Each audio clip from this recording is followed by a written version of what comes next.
이렇게 출퇴근하면서 이제 라디오 방송을 듣게 됩니다. 극동 방송 있죠. 106점 뭔가 아마 1065니까 106점 올 거예요. 경기도 지역은 아마 그런 걸로 알고 있습니다. 이제 그 방송을 자주 듣게 되는데 방송을 들으면 이제 저희 모임의 방송은 아니지만 기독교 방송이니까 찬양가도 찬송가도 많이 나오고 그래서 주로 듣고 있습니다. 그 방송을 듣던 중에 이제 제가 잘 모르는 단어가 많이 나왔어요. 히브리 말인데 한국말도 잘 모르고 영어도 잘 모르는데 히브리 말은 더 잘 모르겠죠. 근데 히브리 말 중에 이제 히네니라는 단어가 있더라고요. 아시는 분들도 계시겠지만 영어로는 Here I am. 다들 아신 것 같아요. 그죠? 영어를 다들 잘 아시는 것 같아요. 제가 여기 있습니다. 여기 제가 있습니다. 라는 뜻의 말입니다. 히네라는 게 here, 여기라는 뜻이고요. 나니라는 게 제가 라는 뜻이 여기 제가 있습니다. 라는 뜻으로 쓰이는 단어라고 합니다. 이 표현은 이제 종과 주인에게 또는 이제 부모와 자식 간에 사용될 수 있는 말인데요. 뜻으로는 완전히 내가 사용함 받을 준비가 되어 있다. 또 주의를 기울이거나 지시에 따를 준비가 되어 있다라는 의미입니다. 어떤 임무를 수행하기 전에 그것을 앞두고 알리는 말과 같습니다. 일부 번역에서는 내가 여기 있습니다라는 문장에 보라, 보십시오 라는 뜻이 포함되어 있다라고 합니다. 이것은 지금 내가 무언가를 행동할, 액팅할 준비가 되어 있다라는 뜻을 강조하고 있는 것 같습니다. 전적으로, 자발적으로 하는 것은 아니지만 어떤 부모나 주인의 요청에 기꺼이 복종할 준비가 되어 있다라는 표현으로 아이들이나 종이 얘기하는 겁니다. 옛날에 조선시대나 그 이전의 시절에는 이제 노예제도가 있었죠. 종이 있었어요. 그래서 개똥아 이렇게 부르면 예 마님 하고 이렇게 달려오잖아요. 그죠? 그거와 똑같은 거예요. 네, 제가 여기 있습니다 라는 뜻인데 성경 구절 여러 구절 가운데에서도 이 말이 사용되고 또 그 여러 구절이 어느 곳인지 한번 어떤 상황에서 이 말들이 또 사용되어졌는지 많이 궁금해졌고 그래서 오늘 이 자리에서 성도님들과 이 히네니라는 말에 대한 어떤 마음가짐이 어떠한 것인지 또 성경 인물들을 통해서 또한 살펴보기를 원합니다.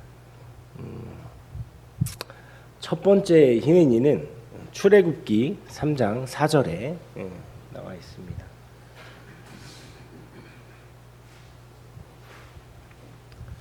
출애굽기 3장 4절 여호와께서 그가 보려고 돌이켜 오는 것을 보신지라 하나님이 떨기나무 가운데서 그를 불러 이르시되 모세야 모세야 하시매 그가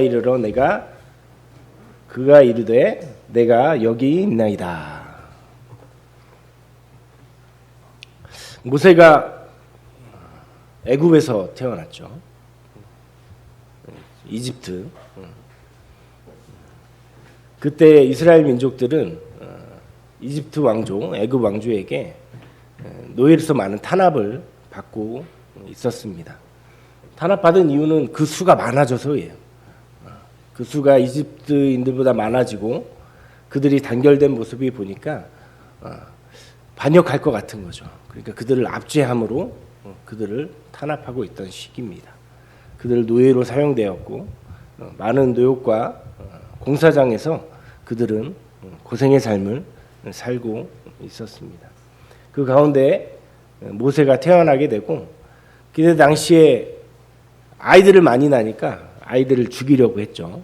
아이들을 죽여서 그들의 인구수를 줄이려고 했습니다. 다행히 모세는 요게벳이죠. 요즘에 이제 찬양으로도 많이 나와서 많이 알려져 있고 유명해졌는데 요게벳의 사랑으로 또 하나님의 도와심으로 그 죽음에서 피해서 이집트 애굽의 공주의 손에서 자라나게 되죠. 그래서 양자로 들어가게 돼서 자라나게 됩니다. 40년 동안 왕족의 삶과 동일하게 이집트 왕족의 삶과 동일하게 삶을 살아가게 되고 40세가 되어서 이제 자기 백성, 자기 원래의 백성, 이스라엘 민족에게 마음이 가서 그들을 볼 생각이 들었죠. 그래서 이스라엘 민족을 괴롭히고 있는 애굽인을 돌로 쳐서 죽이게 됩니다. 모세의 생각으로는 내가 너를 구해줬으니까 나를 흠을 잡지 않겠지. 그래서 그 애굽 사람을 땅에 묻고 몰래 숨기고 또 다음 날에 이스라엘 사람들이 서로 싸우는 모습을 보고 너희들은 왜 형제끼리 싸우냐 했다가 된통 혼나게 되죠. 네가 뭔데 나 우리의 판결자로 세웠느냐. 네가 애굽인을 쳐서 죽인 것 같이 나를 죽이려 하느냐라고 얘기하죠. 그 말을 듣고 모세는 깜짝 놀랍니다. 이 사실을 애굽 왕이 알면 나를 죽이겠구나. 실제로 애굽 왕이 그를 잡아 죽이려고 하자 그는 미디안 광야로 도망을 가게 됩니다. 거기에서 미디안의 제사장이었던 제사장의 딸 시보라와 결혼을 하게 되고 거기에서 40년간 양을 치는 일을 하게 됩니다. 그의 나이 80세가 되었을 때 그에게 3장 4절에처럼 하나님께서 나타나십니다. 어떻게 나타나셨죠? 불타는 떨기나무 가운데서 나타나셨어요. 떨기나무 아주 마른 가지나무인데 잎이 뭉성하지 않아요. 마른 가지들이 많은 나무고 사막에 자라는 나무같이 생겼어요. 그 나무 가운데 불이 난 것 같은 거예요. 불이 붙었어요. 불이 붙으면 어떻게 되죠? 나무가 타죠. 근데 나무가 타지 않았어요. 그리고 그 불 형상 가운데 하나님이 나타나셔서 모세를 부르십니다. 모세야, 모세야. 이렇게 모세를 불렀을 때 모세가 대답합니다. 내가 여기 있나이다.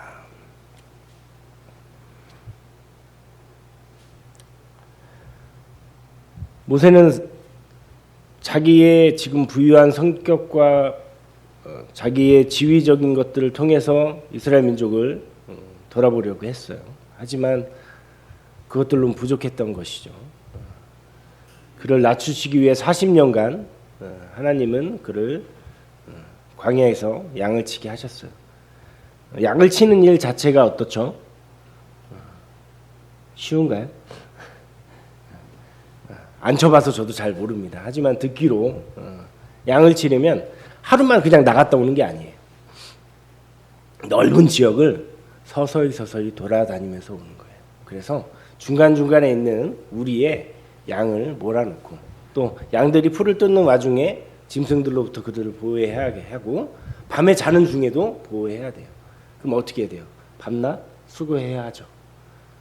헌신이 필요하고 사랑이 필요하고 인내가 필요한 직업이 바로 목자의 직업이라고 합니다. 그런 모세에게 하나님이 나타나신 거예요.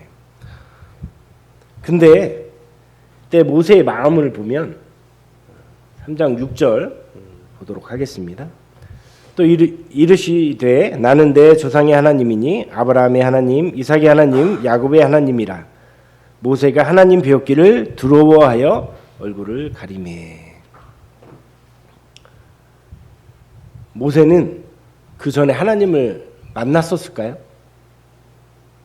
하나님과 대면한 적이 있었을까요? 네, 없었어요. 물론 신이라는 건 느꼈을 거라고 생각이 됩니다. 이집트 애굽에도 신들이 많이 있었기 때문에 신이란 존재를 믿고 있었을지도 몰라요. 근데 진정한 하나님에 대해서 그가 진정 알고 있었을까? 그건 모르겠습니다. 하나님을 만난 적이 있었을까? 그것도 모르겠어요. 하지만 이때 그는 하나님을 만나게 되었습니다. 근데 그 하나님을 만났을 때 어떤 느낌을 가졌었어요? 두려워하매 얼굴을 가리매. 두려워하여 얼굴을 가리매. 모세는 하나님을 뵙기를 두려워하여 얼굴을 가렸다라고 합니다. 제가 고등학교 다닐 때는 학교 주변이 무법지대였어요. 무서운 형들이 되게 많았어요. 학교를 다닐 때 자습서나 어떤 문제집들을 많이 사야 해요. 그래서 시내에 이제 걸어 나가서 이제 문제집들을 사야 되는데 시장을 통과해서 가야 돼요. 시장이라는 곳이 이제 으슥하고 그렇잖아요. 낮에는 학교를 다니니까 저녁 때 서점 문이 닫기 전에 지나가면 으슥한 골목에서 형들이 있어요. 그래서 야야야야 이리 와봐. 당해보신 적 없나요? 저는 한두 번 있는데 야야 이리 와봐. 그러면 어떻게 해야 돼요? 냅다 뛰어야죠. 도망가야 되는데 쪼는 거예요. 쫄아서 왜 불러요? 이렇게 쫓아가요.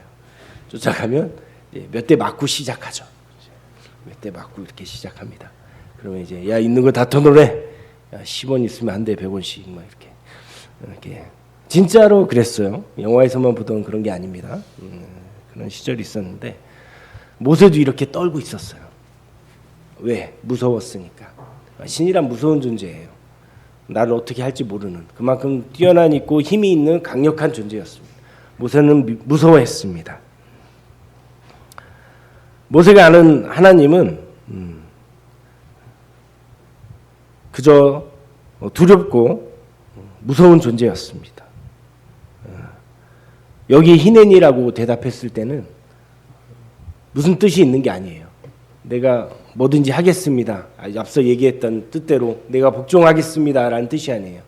무서우니까 네네 이렇게 떨며 대답했던 거랑 마찬가지라고 생각이 됩니다. 하나님께서는 이스라엘 백성을 애굽에서 인도해내라 그에게 말씀을 하셨죠. 근데 그는 자신에겐 능력이 없다. 나한테는 권한이 없다. 나는 말주변이 없다라는 핑계를 대면서 그의 사명을 피하려고 합니다. 하지만 하나님은 모세에게 약속하시죠. 3장 12절에 하나님이 이르시되 내가 반드시 너와 함께 있으리라. 내가 그 백성을 애굽에서 인도하여 낸 후에 너희가 이 산에서 하나님을 섬기리니 이것이 내가 너를 보낸 증거니라. 하나님이 이르시되 내가 반드시 너와 함께 있으리라 라고 얘기하시죠. 자신을 또 소개하시기를 스스로 있는 자라고 얘기하십니다. 우리는 강한 자에게 엎드리지만 하나님은 스스로 있는 자이심을 나타내셔서 자신 이외에 다른 신이 없음을 이야기하십니다.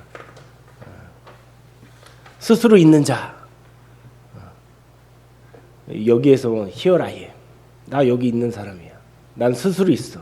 홀로 있어. 내가 바로 여기 있어서 너와 함께 하겠다고 말씀하고 계셨던 것입니다.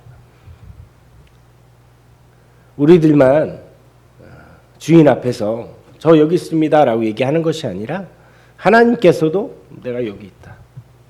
내가 이 불타는 산딸기 나무 앞에 너희 앞에 있다 라고 얘기하신 것입니다. 그리고 앞으로도 너희 옆에 내가 여기 있다라고 얘기하고 계신 것입니다. 내가 너와 함께 하고 있다라고 말씀을 하심으로 우리와 동행하시겠다고 얘기해 주신 것이죠. 모세에게는 그 당시에 그의 어떠한 태어난 능력으로 권위로 모든 게 준비되어 있지는 않았어요. 말주변도 없다고 얘기했죠. 그저 자신의 부족함을 알고 있었을 뿐입니다. 우리가 준비가 되어 있어서 내가 또 능력이 있어서 히넨이라고 대답할 수 있으면 참 좋을 것 같습니다. 하지만 하나님은 우리가 준비되었을 때 우리를 부르시지는 않습니다. 우리가 약할 때에도 우리에게 능력이 없을 때에도, 우리가 주저앉아 있을 때에도 우리를 부르시고 또 우리가 히네니라고, 주님 제가 여기 있습니다 라고 대답하기를 바라시지 않을까 하는 생각이 들었습니다. 두 번째 히네니는 창세기 22장 1절 말씀을 보도록 하겠습니다.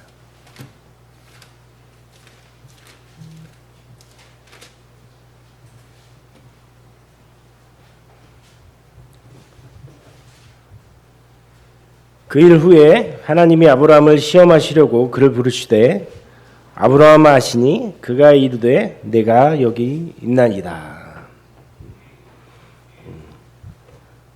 아브라함이 하나님의 부르심에 히네니 내가 여기 있나이다 라고 대답을 하는 장면입니다. 이 당시에 아브라함과 하나님의 관계는 어떠한 상태였을까 참 궁금해졌어요. 아브라함에게 하나님은 어떤 분이었길래 그가 이렇게 히네니라고 대답을 했을까 생각이 들었습니다. 하나님과 아브라함의 첫 만남은 창세기 12장에서 시작을 됩니다.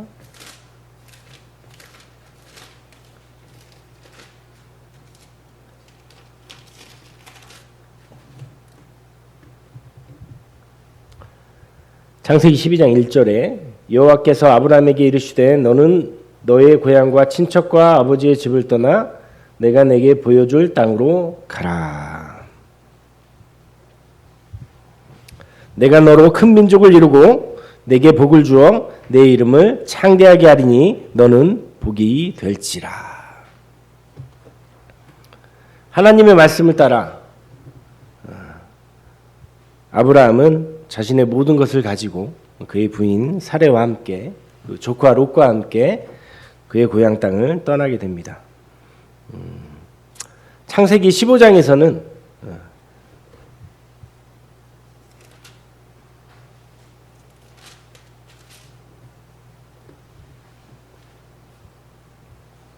하나님께서 그에게 두려워 말라고도 얘기하십니다. 15장 1절에 이후에 여호와의 말씀이 환상 중에 아브라함에게 임하여 이르되 아브라함아 두려워하지 말라 나는 내 방패요 너의 지극히 큰 상급이라. 그 이전에도 아브라함은 하나님을 많이 대했습니다. 하나님의 사자가 그에게 나타나기도 했었고요. 하나님의 사자가 그 소돔과 고모라를 멸하기 전에 아브라함이 나타나죠. 나타나서 또 너희에게 아들을 주겠다라고 말씀하실 때에도 그는 하나님의 사자를 직접 초대해서 음식과 떡과 고기를 대접하는 모습을 보게 됩니다. 그런데 그는 아직까지 하나님을 두려워하는 자였던 것이죠. 아브라함에게 하나님은 두려움의 존재였을 것입니다. 그의 조상에게 듣던 아담과 하와를 에덴 동산에서 쫓아내셨고 또한 홍수로 노아의 가족 외에 모두 죽이셨던 심판의 하나님이셨고 바벨탑의 사건을 통해서 민족을 뿔뿔이 흩으시고 언어들을 나누셨던 바로 공의의 하나님이신 거죠.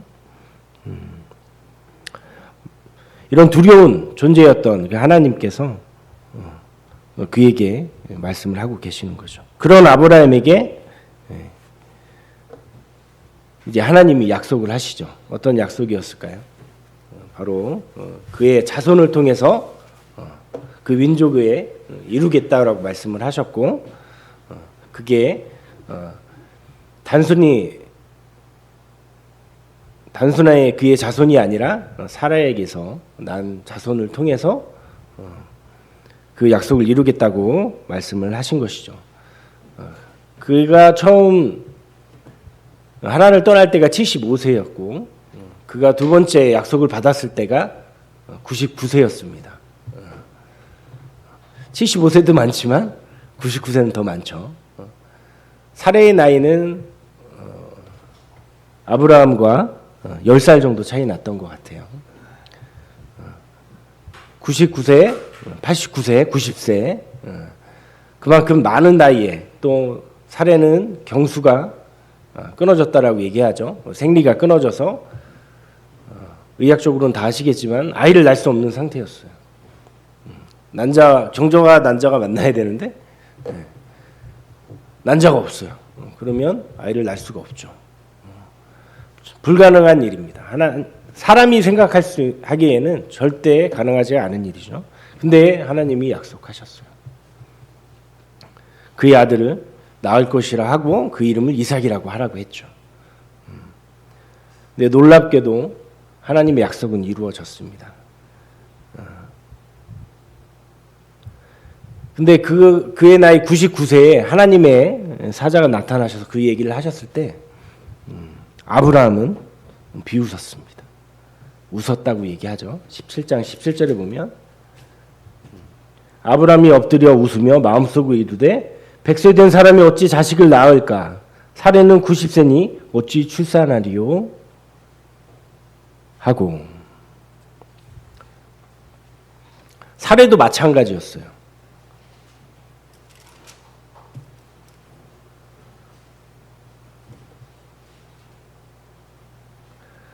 18장 13절에 여호와께서 아브라함에게 이르시되 사라가 왜 웃으며 이르기를 내가 늙었거늘 어떻게 아들을 낳으리요 하느냐. 그 위에 12절에 얘기하죠. 사라가 속으로 웃고 이르되 내가 노쇠하였고 내 주인도 늙었으니 내게 무슨 즐거움이 있으리요. 하나님의 그간 그들을 애굽에서도 건지셨고 아멜렉 왕에게서도 건지셨습니다. 그럼에도 불구하고 그들은 하나님의 능력을 믿지 않았어요. 자신의 상태만을 바라본 겁니다. 그런데 놀랍게도 하나님의 말씀대로 그들은 100세의 나이에 사례의 나이 90세의 나이에 아들을 낳게 됩니다. 이삭을 낳게 되는 거죠.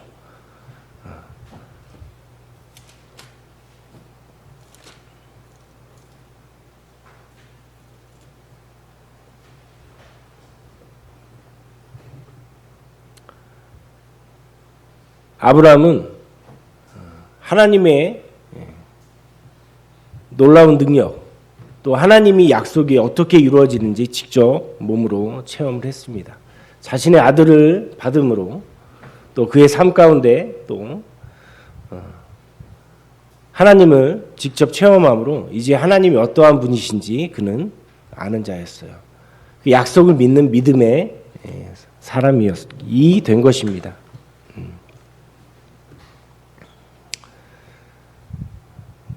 하나님께서는 불가능을 가능케 하시는 이심을 아브라함은 알게 된 것입니다.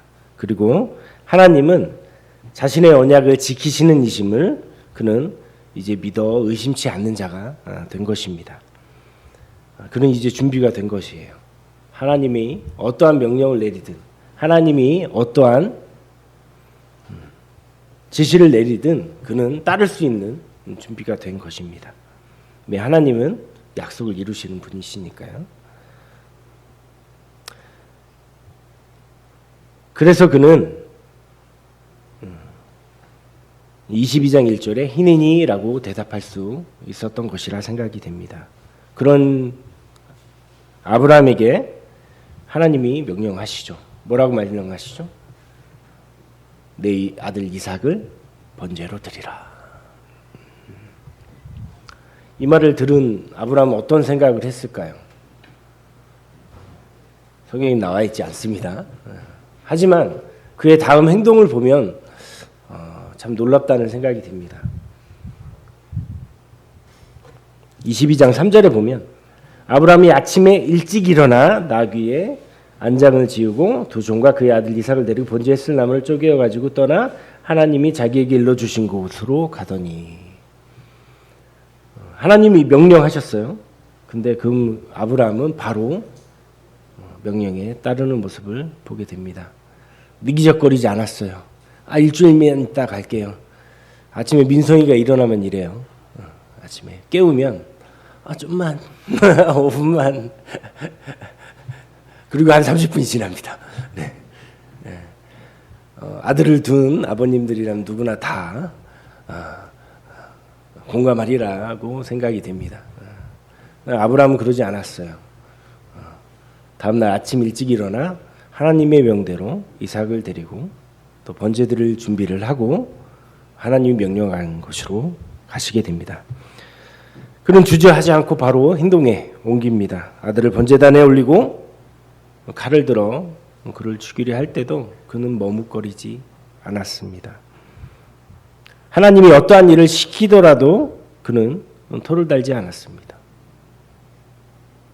비웃지 않고 그저 담대히 맡겨진 일을, 그의 명령하신 일을 행하는 진정한 히네니의 자세를 보여주고 있다라고 생각이 됩니다. 우리는 하나님을 어떻게 알고 있나요? 하나님을 또 예수님을 어떻게 믿고 있나요? 모세처럼 처음에 두려움으로 하나님의 말씀을 따를 것인가요? 아니면 아브라함처럼 은혜의 하나님으로, 약속의 하나님으로 믿고 따를 것인가요? 공의의 하나님으로 죄를 벌하는 분으로 하나님을 알고 있나요? 아니면 은혜의 하나님으로 예수님을 우리에게 보내주신 분으로 알고 있습니까? 아브라함은 하나님의 말씀에 순종할 마음을 가지고 있던 자였습니다. 우리는 또한 그런 준비가 되어 있는 자일까요? 세 번째 히넨입니다. 사무엘상 3장 4절입니다.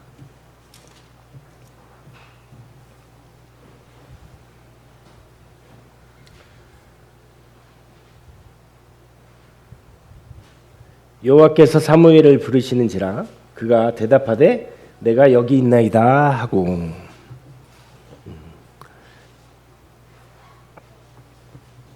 어린 사무엘이 엘리 제사장 밑에서 이제 여호와를 섬길 때 하나님께서 사무엘을 부르시는 장면입니다. 3장 1절에 아이 사무엘이 엘리 앞에서 여호와를 섬길 때에는 여호와의 말씀이 희귀하여 이상이 흔히 보이지 않았더라. 그때는 여호와의 말씀이 희귀했다고 말씀하십니다. 이스라엘 백성이 하나님의 말에 기울이지 않고 또 우상을 섬기고 또 자기의 마음대로 살아가던 시기였기 때문입니다. 하나님의 말씀에 귀를 기울이는 자가 별로 없었어요. 이 당시 엘리도 눈이 점점 어두워져 가서 잘 보이지 않았던 때라고 얘기하고 있습니다. 또 엘리의 두 아들들은 하나님의 앞에서 악을 행하였고 본을 보이지 못하고 있던 때였어요. 그런 아들들을 엘리 또한 뭐라고 말은 하죠. 말뿐이었습니다. 그들을 내쫓고 그들에게 벌을 내려야 할 게 마땅하지만 그는 그러지 않았어요. 왜? 자식이니까요. 그죠? 자식에게 강한 부모 없죠.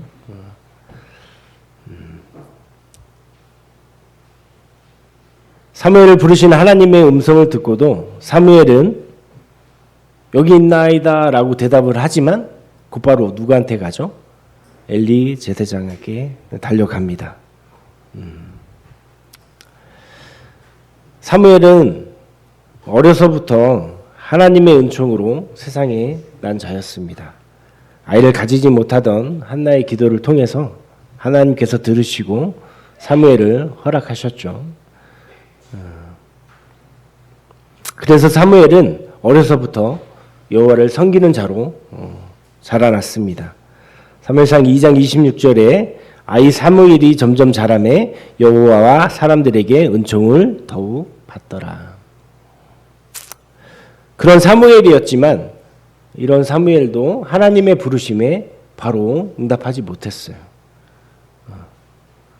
내가 여기 있습니다라고 말했지만 그 대상은 하나님이 아니었습니다. 바로 제사장이었던 엘리였던 것이죠. 하나님의 전에서 하나님을 섬기는 일을 했지만 사무엘은 진정 하나님을 만나지 못했던 자였던 것입니다.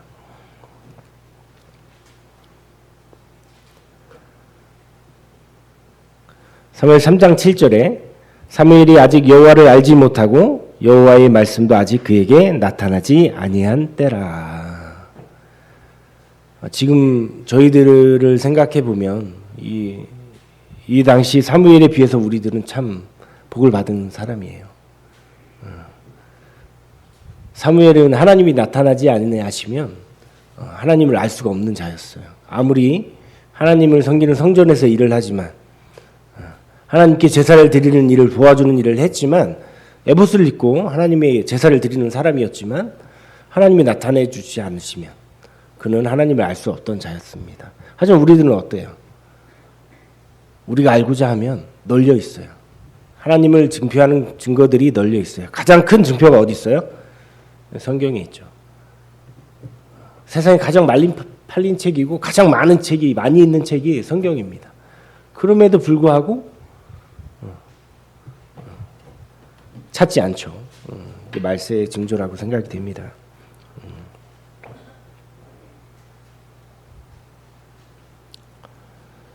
엘리의 조언으로 사무엘은 하나님의 말씀을 들을 수 있는 자가 될 수 있었습니다. 하나님은 사무엘이 준비되지 않았음을 아시고 그가 들을 준비를 하신 것이라 생각이 됩니다. 한 번만 부르신 게 아니죠. 하나님은 포기하지 않고서 사무엘에게 3번이나 나타나십니다. 마지막 사무엘의 대답은 이러했습니다. 사무엘상 3장 10절 말씀하옵소서 주의 종이 듣겠나이다 하니 여호와께서 사무엘에게 이르시되 가끔 민성이랑 대화할 때 제가 좀 답답함을 느낄 때가 있어요. 이제 대화라는 것은 이제 서로가 하는 거죠. 한 사람만 하는 게 아니에요. 그죠? 서로 말을 주고 받아야 대화라고 합니다. 그죠? 민성이랑 대답할 땐 주로 저만 얘기해요. 그죠? 이게 잔소리겠죠. 저는 대화를 하고 싶은데 결론은 잔소리로 끝나더라고요. 저도 미안하게 생각하고 있습니다. 한 사람만 말을 한다면 그건 대화가 아니라고 생각이 됩니다. 지시고 명령이라고 할 수 있죠. 또는 혼자 떠드니까 독백이라고 할 수도 있습니다. 이런 명령이나 지시도 들을 사람이 들을 준비가 되어 있지 않다면 정확히 전달될 수가 없습니다. 사무엘은 하나님의 말씀을 들을 준비가 되어 있지 않았기 때문에 하나님께서 3번이나 준비되기를 기다리신 것이라 생각이 됩니다. 우리는 준비가 되어 있어야겠죠. 언제 하나님이 우리를 부르시더라도 주여 내가 듣겠나이다 라고 준비가 되어 있어야 된다고 생각합니다. 마태복음 7장 21절에 나더러 주여 주여 하는 자마다 다 천국에 들어갈 것이 아니요 다만 하늘에 계신 내 아버지의 뜻대로 행하는 자라야 들어가리라. 오늘 예배 중에도 하나님을 우리 하나님이 예수님을 주로 만물의 주로 만인의 주로 삼으셨다라고 말씀을 하셨습니다. 또 주로 섬기게 하셨다라고 말씀하십니다. 우리는 예수님을 또 하나님을 우리의 주로 시인한 자들입니다. 주인이 있으면 우리들은 무엇일까요? 종이죠. 주여 주여 우리들은 말로만 부르짖습니다. 그죠? 근데 진정 내 마음에 또 나라는 사람의 주인으로 하나님을 생각하고 또 종으로서 하나님의 말씀을 경청할 준비가 우리가 과연 되어 있냐 하는 거죠. 우리는 항상 이런 준비를 하고 있어야 한다고 생각합니다. 그렇지 않다면 어떻게 될까요? 사무엘처럼 엉뚱하게 달려가는 거예요. 하나님께 나아가야 돼요. 주여 종이로서 나아가지 못하고 엘리에게 달려가서 저 불렀어요. 엄한 사람한테 가서 저 불렀어요 하고 있는 거랑 마찬가지.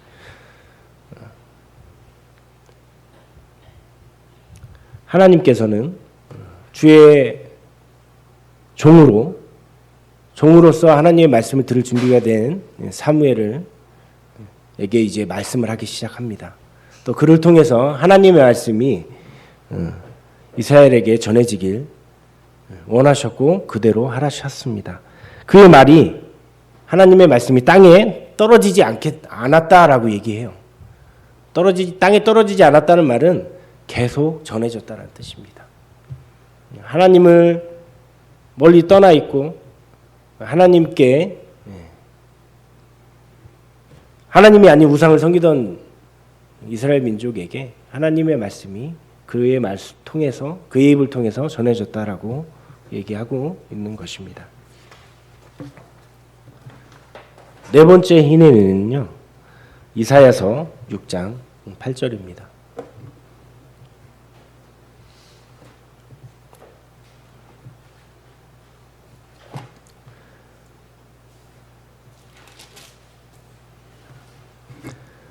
내가 또 주의 목소리를 들으니 주께서 이르시되 내가 누구를 보내며 누가 우리를 위하여 갈고 하시니 그때 내가 이르되 내가 여기 있나이다 나를 보내소서 하였더니.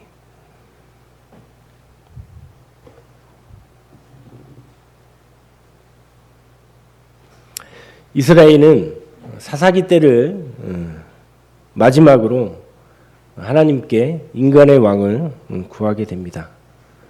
그때를 함께 했던 게 바로 사무엘이죠. 이스라엘은 하나님께서 다스리던 신정국가였으나 이스라엘 민족이 하나님을 떠나 우상을 섬기고 또 자기 좋을 대로 살아감을 또 보게 됩니다. 인간의 왕을 구하고 하나님을 떠나게 된 것이죠. 결국 하나님의 진노로 남유다 분기 이스라엘로 나뉘게 되고 결국은 이방 나라에게 망하게 됩니다. 그리고 포로로 끌려가게 되죠. 하나님께서 여러 선지자들을 통해서 그들이 하나님께로 돌아오기를 또 그들의 행위를 돌이켜 하나님의 백성으로 돌아오기를 말씀하셨지만 그들은 돌이키지 않았고 오히려 그 선지자들을 핍박하고 죽이기까지 하였습니다. 당시에 하나님의 말씀을 전하는 일은 결코 쉬운 일이 아니었습니다. 잘못된 사람들에게 바른 말을 하는 것은 바른 말을 해야 하기 때문이죠. 바른 말을 하면 다들 싫어하더라고요. 그죠? 뭔가 틀린 것을 지적하는 것은 남들에게 되게 실리가 되는 거라고 생각을 합니다. 그죠?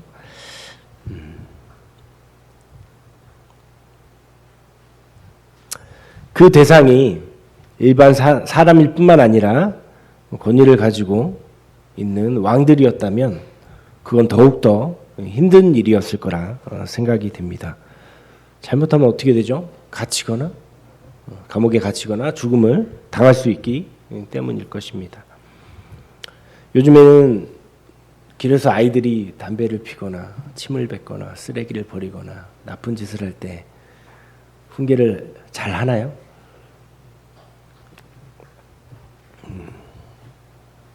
하지 못하죠. 저 어렸을 때만 해도 많이 혼났는데 예전에는 어른들이 이런 학생들의 아이들의 잘못을 지적하고 또 바른 길로 이제 인도할 권위가 있었어요. 그죠? 어른들이 선생님들도 마찬가지고요. 근데 지금은 그렇지 않습니다. 혹여 아이들한테 해코지를 당할까봐 학생들 해코지를 당할까봐 잘못된 것을 보더라도 비행을 보더라도 말하는 사람이 없습니다. 뭐 하시는 분들도 계시겠지만 대부분은 없다라고 생각이 돼요. 오히려 그 자리를 피합니다. 누군가 하겠지. 괜히 건드려서 맞으면 어떡해. 요즘 애들 무서워. 우리 자매도 제가 그러려고 하면 막습니다. 이렇게.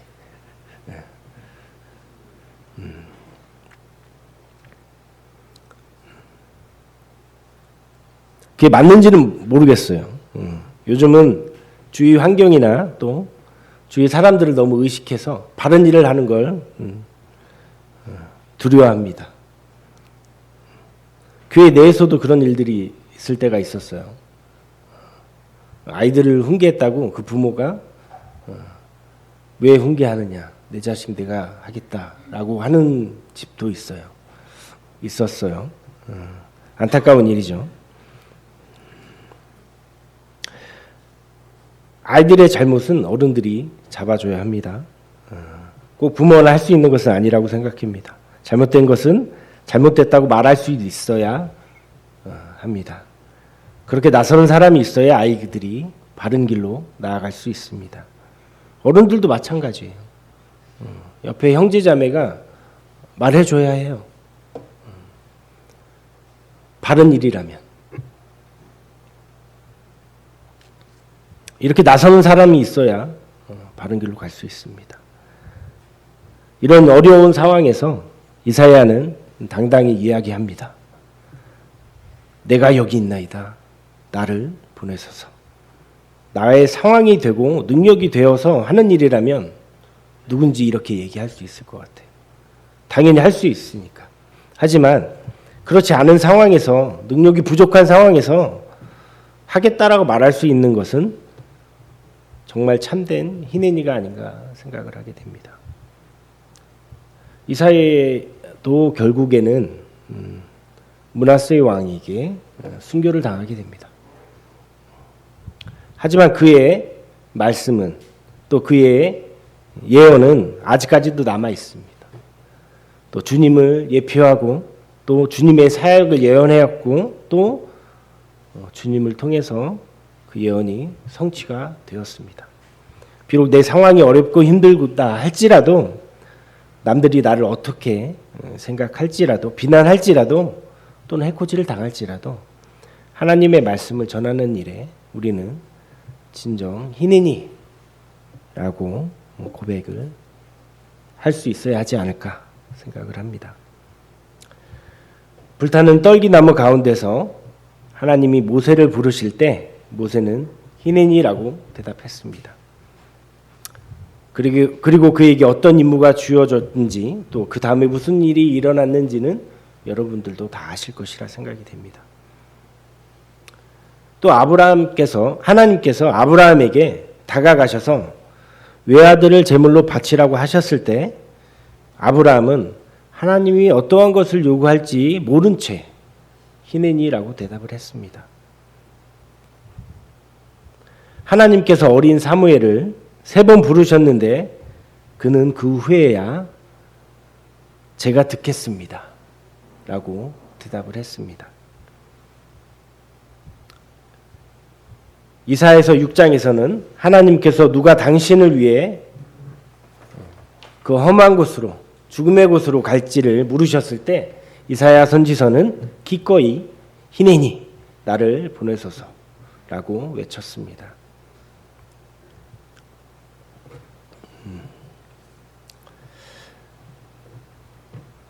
다윗이 시편 46편에서 말씀하신 것처럼 하나님은 언제나 우리의 도움이 되시는 분입니다. 성경 전체에 걸쳐서 하나님께서 내가 너를 위해 무엇을 해주랴 라고 말씀을 하고 계십니다. 말도 안 되는 일이죠. 왜 우리에게 그러한 약속을 하실까요? 하나님은 실제로 우리에게 자신을 사용할 수 있게 하셨고 가장 큰 대가를 치르실 준비가 되어 있음을 보여주셨습니다. 바로 독생자이신 예수 그리스도를 십자가에서 죽이시기까지, 그 생명을 우리에게 주시기까지 말입니다. 하나님께서는 우리의 요구와 필요를 예수님과 나누도록 하셨고 또 우리를 부르셨고 또 항상 우리의 기도를 듣고 귀를 기울이고 계십니다. 희내니 내가 여기 있습니다. 하나님께서는 내가 여기 있다. 내가 너와 함께 하고 있다. 언제나 너와 함께 하겠다라고 말씀하셨습니다. 예수님을 우리의 가운데 보내주셨고 또 성령을 또 우리에게 보내주셔서 우리 마음 가운데 우리 인간의 마음의 성전 가운데 함께하고 계십니다. 위대하신 하나님께서, 예수님께서, 성령님께서 우리가 확신할 수 있도록 보여주시고 우리를 위해 몸을 기울이고 계신 것입니다. 우리의 말을 듣고 또 우리를 보고 또 우리의 몸부림을, 우리의 고통을, 우리의 어려움을 그분은 항상 아시고 계시고 항상 우리와 함께 하십니다. 이런 강력한 힘을 가진 우리의 구원자이시고 또 우리의 옆에 계시는 참 승리자 되시는 예수님이심을 우리는 기억해야 합니다. 우리의 기도를 들으시고 그분의 뜻에 따라 응답하시겠다고 약속도 하시고 계십니다. 가장 훌륭하시고 완전한 결정이 하나님을 통해 예수님을 통해 내려주실 것입니다. 예수님께서는 이미 십자가에 위해서 완벽하게 우리를 위해 자신을 드러내심으로 하나님의 놀라운 계획과 위대한 의지와 헌신과 사랑을 우리에게 보여주셨습니다. 또 부활하시고 하나님 우편에 앉으셔서 우리를 위해 항상 간구하고 계십니다. 내가 그들을 위해 생명을 내어주고 대신 그 값을 치렀다라고 말씀하고 계신 것입니다. 예수님의 이름으로 기도할 때 우리가 무엇을 말을 하든지 무엇을 요구하든지 항상 들어주시겠다고 말씀하셨습니다.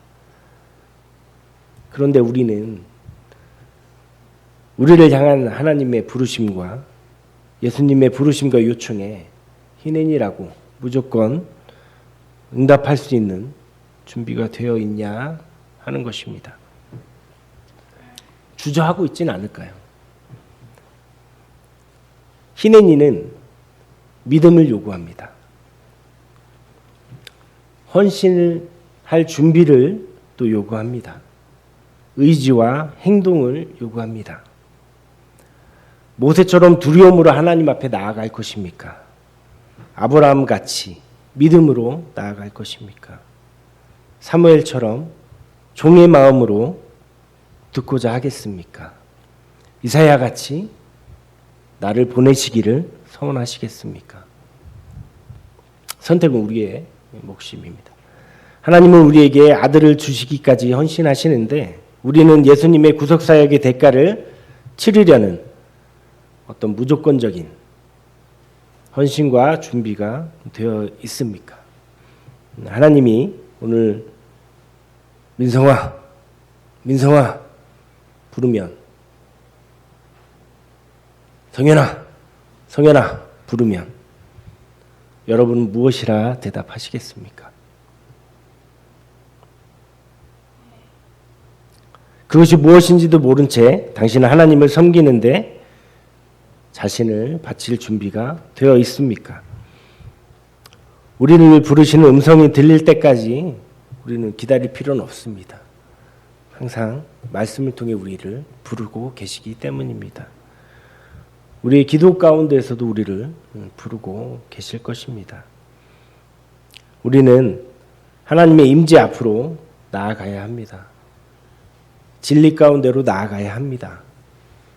빛 되신 예수님께 나아가야 합니다. 그래서 그의 뜻을 행할 준비를 그 준비가 되었다고 말할 수 있어야 합니다. 지금 하나님의 부르심에 합당하게 준비하시는 성도님이 되시길 바랍니다. 주님, 제가 여기 있습니다. 희내니 나를 보내소서. 기도하시고 말씀 마치도록 하겠습니다.